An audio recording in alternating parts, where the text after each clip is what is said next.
ایران کا ایک شہر ہے کرمان، وہاں پہ ایک شخص ہے حاج ماشاءاللہ، غالباً اب بھی زندہ ہے۔ پورے کرمان میں جب امام حسین کی مجلس کرواتا ہے، کسی بادشاہ اور وزیر کی مجلس میں بھی اتنے طعام نہیں ہوتے جتنا اس کی مجلس میں امام حسین کا نظر و نیاز ہوتا ہے۔ ہمارے ایران کے استاد کہتے ہیں کہ جب میں ان سے ملنے گیا، اور اسی نیت سے ملنے گیا کہ پوچھوں تو صحیح آپ کے پاس اتنا پیسہ آتا کہاں سے کہ آپ امام حسین کے اتنے سفرے اور اتنے طعام لگاتے ہیں۔ جب ملنے گیا تو کہا کہ ایک بوڑھا سا تھا 70 ایئرز کا، چہرے پہ عجیب نورانیت تھی، اور بیٹھا اور مجھے کہنے لگے کہ آج تک حسین کی میں نے جب بھی نیاز کیا، میں نے جیب سے ایک پائی نہیں لگائی، مجھے نہیں پتا یہ کہاں سے آتا ہے، کون دے کر جاتا ہے۔ یا آپ نے پریکٹیکلی بس امام بارگاہ بناتے وقت کس نے سوچا تھا اتنی بڑی امام بارگاہ مثلا بن جائے گی؟ جب آپ اہل بیت کا کام کرتے ہیں تو ایسے لوگوں کی مدد آتی ہے، کیونکہ کام جب ان کا ہے تو میں کیوں گھبراؤں؟ پھر بھی یہ کیسے ہوا؟ میں نے آپ کے بارے میں بڑی چیزیں سنی۔ اس نے کہا کہ آج سے تقریباً 50 سال پہلے میرا کام تھا نجاری کا، جو لکڑیاں بناتے ہیں نا، لکڑی کا کام کرتا تھا، اور میری بڑی الفت تھی، محبت تھی امام حسین سے۔ زندگی عشق حسین کے محور میں گھومتی تھی۔ میں لکڑی کا کام تو کرتا تھا، لیکن میں بڑی محنت کر کے لکڑی کے ممبر بناتا تھا حسین کے لیے، مسجدوں کے لیے ممبر بناتا تھا، تعزیہ بناتا تھا، تابوت بناتا تھا، علم بناتا تھا، جس بھی مسجد کا کام ہو سب سے پہلے وہ کرتا تھا پورا سال۔ اس کے ساتھ ساتھ تھوڑے تھوڑے ہاسپٹلز کے کام بھی کرتا تھا۔ ایک دن کام کرتے کرتے اچانک مجھے اپنی کڈنیز میں بہت تکلیف ہوئی، میں نے درد کو دیکھے اندیکھی کر دی۔ 2-3 ہفتے گزرے، تکلیف بڑھتی گئی، یہاں تک ایک دن اتنی تکلیف ہوئی میں ہوش ہو کے گر گیا۔ مجھے ہاسپٹل لے جایا گیا، ڈاکٹرز نے مجھ سے کہا کہ کب سے تکلیف ہے؟ میں نے کہا 2 ہفتے سے تکلیف پڑ گئی۔ انہوں نے کہا جلدی جا کر اپنے یورین کے ٹیسٹ دو۔ جب یورین ٹیسٹ دینے گیا تو میرا یورین ہی نہیں آ رہا تھا۔ پھر ڈاکٹر نے ایک انجیکشن لگا، کہا آج کے بعد گھر چلا جا، نہ تجھے چلنا ہے نہ تجھے کام کرنا ہے، بس بستر پہ سیدھا ہو کے لیٹ جا۔ کہ جب گھر پہنچا، پہنچتے پہنچتے میرے پاؤں پھول گئے۔ اور کہتا ہے کہ مولانا اس دن کا سونا 4 سال تک میں اسی طرح بستر پہ سویا رہا۔ 4 سال تک میں بستر سے اٹھ نہیں سکا، بدن پھول گیا، نہ ہاتھ ہلا سکتا ہوں نہ پاؤں ہلا سکتا ہوں، یہاں تک کہ میں نے آنکھوں سے دیکھنا بھی چھوڑ دیا، بس مجھے کانوں سے آوازیں سنی جاتی تھی۔ کہ جب اس تکلیف میں پہنچا نا، اپنے جتنے رشتہ دار تھے سب چھوڑ کے چلے گئے۔ ایک میری بوڑھی ماں تھی، لوگ میرے قریب نہیں آتے تھے کہ یہ بیمار ہے اس کے قریب نہیں جاؤ، لیکن میری بوڑھی ماں میری خدمت کرتی رہی۔ ماؤں کی قدر کرو جب تک زندہ ہے، زندہ نہیں ہے نا تو کم از کم ہفتے میں ایک بار قبر پہ ضرور جایا کرو۔ مرنے کے بعد بھی ماؤں کی دعائیں بچوں کو ضرور لگتی ہیں۔ کہ اس ماں نے میری خدمت ایسے کی جیسے میں بچہ تھا۔ کہ ایک دن مجھے ہو گئے ہاسپٹل آنا جانا، بدن بہت پھول گیا، کھال بالکل نرم ہو گئی۔ کہ ہاسپٹل لے جایا گیا، ڈاکٹر نے جب مجھے پلٹا تو میری پیٹھ پہ کیڑے پڑ چکے تھے کیونکہ بدن نرم ہو چکا تھا۔ میری ماں ڈاکٹر کو کہتی تھی بیٹے کو پانی پلاؤں، کہتا تھا نہیں، بس چمچ کو گیلا کر کے اس کی زبان پہ رکھو۔ کہا 4 سال میں نے وہ پیاس چکھی جس کو سوچ کے میں حسین پہ روتا تھا۔ شدت پیاس میں میں نے بس دل میں نے حسین حسین حسین کو پکارا، اپنے آقا کو۔ میں نے امید نہیں توڑی، حسن ظن تھا میرے آقا حسین پہ۔ بس یہی کہتا تھا مولا میں آپ کے ممبر بناتا ہوں، مولا میں آپ کے تعزیے بناتا ہوں، مولا مجھے یقین ہے کہ آپ مجھے ضرور بچا لیں گے۔ کہ جب آخری دن ہاسپٹل میں گئے تو ڈاکٹر نے میری ماں کو کہا بس یہ چند دن کا مہمان ہے، اسے گھر لے جاؤ۔ کہ یہ میں نے آواز سنی، اور سنی تو میں رو پڑا۔ کہ امام حسین 4 سال سے آپ سے امید لگا کر بیٹھا، مولا کیا آپ کا عاشق اسی طرح مر جائے گا؟ دنیا کیا کہے گی؟ حسین کے ممبر بناتا تھا، حسین نے اسے شفا ہی نہیں دی۔ کہ میری ماں نے گھر کے سرداب میں لا کر مجھے سلا دیا۔ کہ وہ دن تھے محرم کے دن، پہلی محرم ہوئی، میری ماں نے جلدی جلدی گھر میں صفائی کرنا شروع کی، اور نیچے آئی کہنے لگی میرے لال محرم شروع ہو گیا ہے، اب میں تجھے حسین کے حوالے کرتی ہوں، میں جاتی ہوں مجلس سننے۔ کہتا ماں یہ کہہ کر چلی گئی، اس سرداب میں سو رہا تھا، 4 محرم کی رات آئی، آج بھی اس کا گھر موجود ہے، سب کچھ ہے۔ 4 محرم کی رات آئی، میں نے دیکھا کھڑکی سے ایک پرندہ اندر آیا۔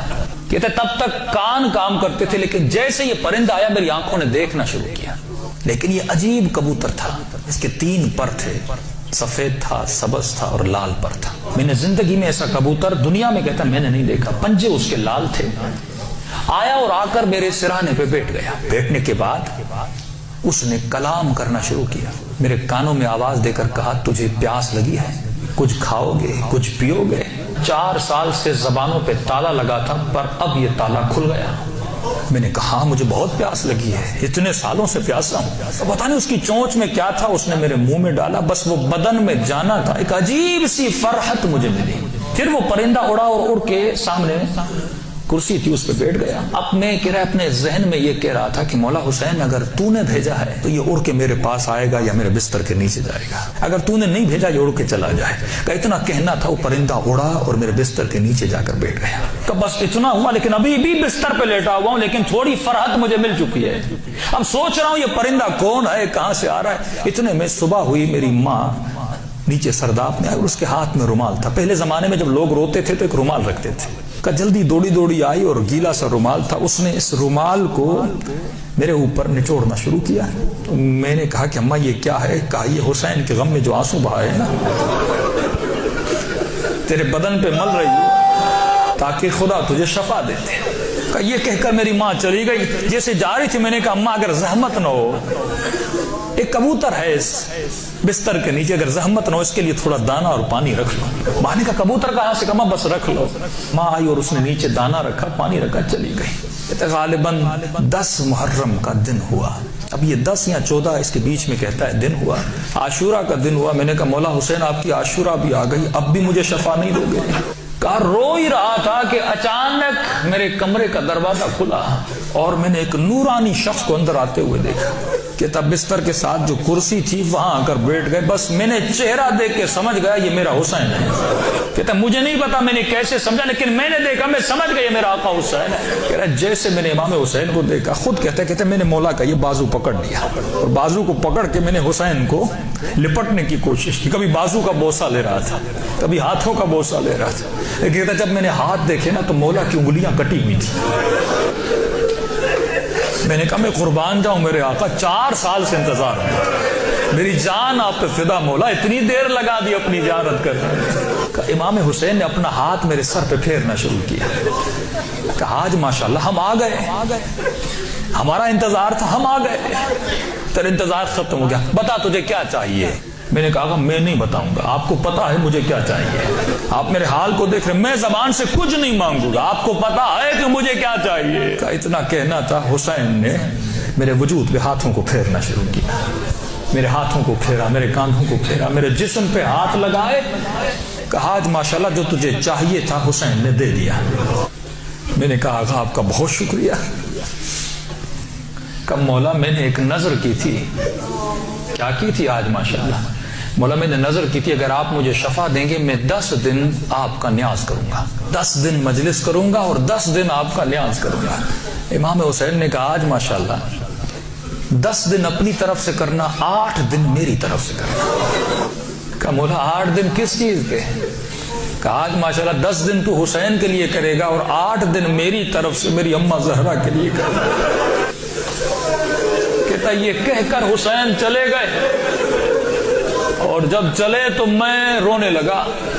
اتنے میں وہ پرندہ بستر کے نیچے سے نکلا اور اس نے پرواز کرنا شروع کی. کہتا مجھے نہیں پتا وہ پرندہ پڑھ کیا رہا تھا, حسین آواز میں کچھ کہہ رہا تھا. آواز سن کے میری ماں دوڑتی ہوئی نیچے آئی. ایسی نیچے آئی لیکن دہشت اتنی تھی اس آواز میں, میری ماں اندر نہیں آ رہی تھی, پیچھے سے کہہ رہی تھی ماشاءاللہ یہ کمرے میں آوازیں کیسی ہیں.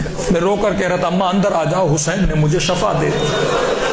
کہ یہ بوڑھی ماں دوڑی آئی, کبھی دائیں دوڑ رہی ہے, کبھی بائیں دوڑ رہی ہے. کہاں ہے میرا آقا حسین؟ کہا میں بستر پہ بیٹھا تھا, وہ سوجن ہر چیز ختم ہو گئی. کہ یہاں تک وہ کبوتر پرواز کر کے چلا گیا. یہ بوڑھی کبھی کرسی کے بوسے لے رہی ہے, کبھی بیٹوں کے ہاتھوں کو چوم رہی ہے. یہاں میرے حسین کے ہاتھ لگے تھے. روتی ہوئی جب صحن میں آیا, ہمسایوں نے سمجھا یہ مر گیا ہے. دوڑے آئے کہ ماں رو رہی ہے, شاید بیٹا مر گیا. لیکن جب پہنچے کیا دیکھا, اسے حسین نے زندگی عطا کر دی تھی. عزیزو جب یقین ہو نا, یقین نہ ٹوٹے, جب اہل بیت پہ بھروسہ ہو,